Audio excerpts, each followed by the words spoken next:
বিসমিল্লাহির রহমানির রহিম।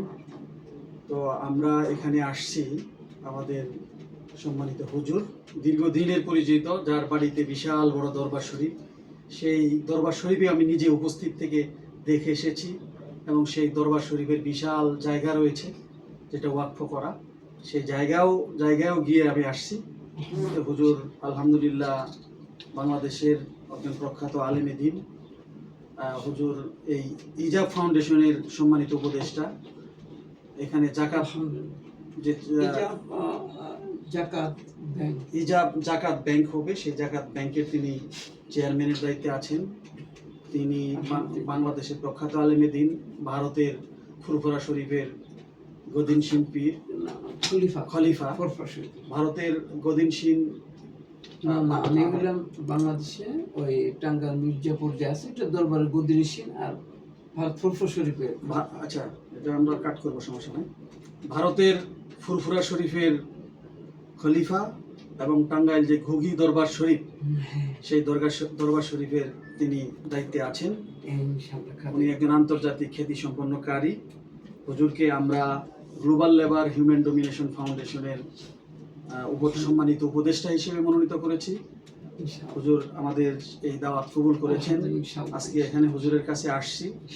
হুজুর আমার সাথে আছেন আমাদের গ্লোবাল লেবার হিউম্যান ডোমিনেশনের একটি প্রতিষ্ঠান, যেটা আপনার জিএনএন টিভি অর্থাৎ গ্লোবাল নিউজ নেটওয়ার্কের সম্মানিত সহযোগী বার্তা সম্পাদকের দায়িত্বে আছেন মোহাম্মদ মিলাদ মিয়া। আজকে আমরা প্রথমে হুজুরের অনুভূতি শুনবো, একটু আমাদের সংগঠনে তাকে নেওয়া হলো, এই বিষয়ে তার অনুভূতি শুনবো। তারপরে হুজুর যেহেতু আন্তর্জাতিক খ্যাতি সম্পন্নকারী, হুজুরের একটা তেলাওয়াত শুনেই আমরা আজকের পর্ব শেষ করব। ধন্যবাদ। Thank you very much. তো আমাদের টোটাল নাম ফুল নেম যেন কি, ওই যে আমাদের এটা global labour human domination foundation. আচ্ছা, ফাউন্ডেশন। তো আমাদের ফাউন্ডেশনের চেয়ারম্যান আব্দুল্লাহ মামুন সাহেবকে অনেক অনেক ধন্যবাদ আমাদেরকে প্রতিষ্ঠা করার জন্য।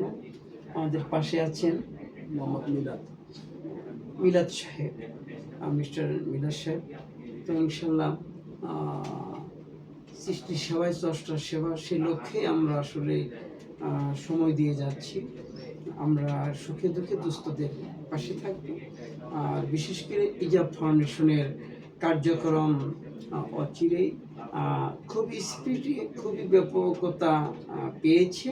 আর বিশেষ করে ইজাব জাকাত ব্যাংক, এটা আমরা প্ল্যান করেছি। আজকেও মিটিং হবে। ইজাব ফাউন্ডেশনের মাননীয় চেয়ারম্যান মহোদয়ের সাথে আজকেও মিটিং হবে। ইজাব জাকাত ব্যাংক যাতে করে 64 জেলায় একটা শাখা থাকবে এবং দুস্থদের যেন আমরা একটু সেবা দিতে পারি, পাশে থাকতে পারি, সেই লক্ষ্যেই ইজাব জাকাত ব্যাংক আমরা একটা প্ল্যান করেছি। আর আমাদের গঠনতন্ত্র আছে, ইজাব ফাউন্ডেশন গঠনতন্ত্র আছে।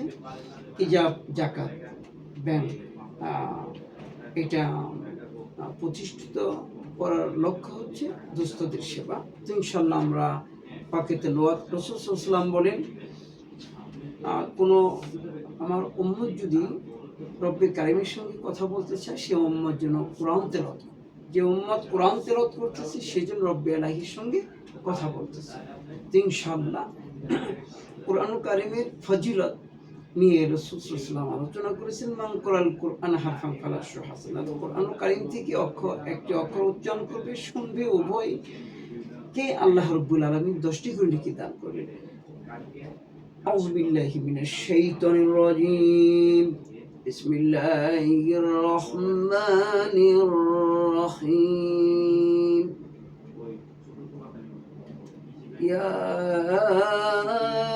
আইয়ুহাল্লাযীনা আমানু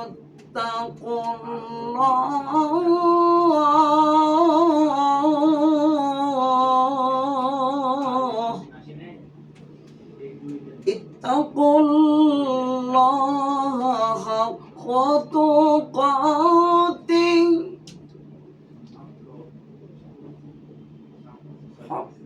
তুকাতিহি ওয়া ولا تموتن إلا وأنتم مسلمون.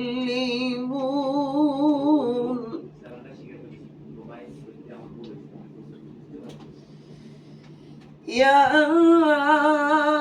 أيها الذين آمنوا اتقوا الله حق تقاته ولا تموتن إلا وأنتم مسلمون.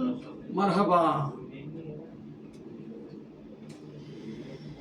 لا إله إلا الله محمد رسول الله.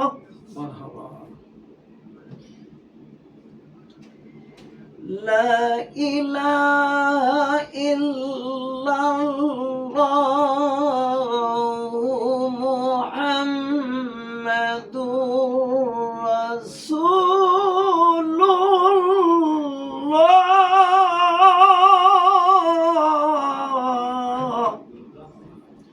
صلى الله عليه وسلم. صدق الله العظيم. মারহাবা। إن شاء الله الحمد لله.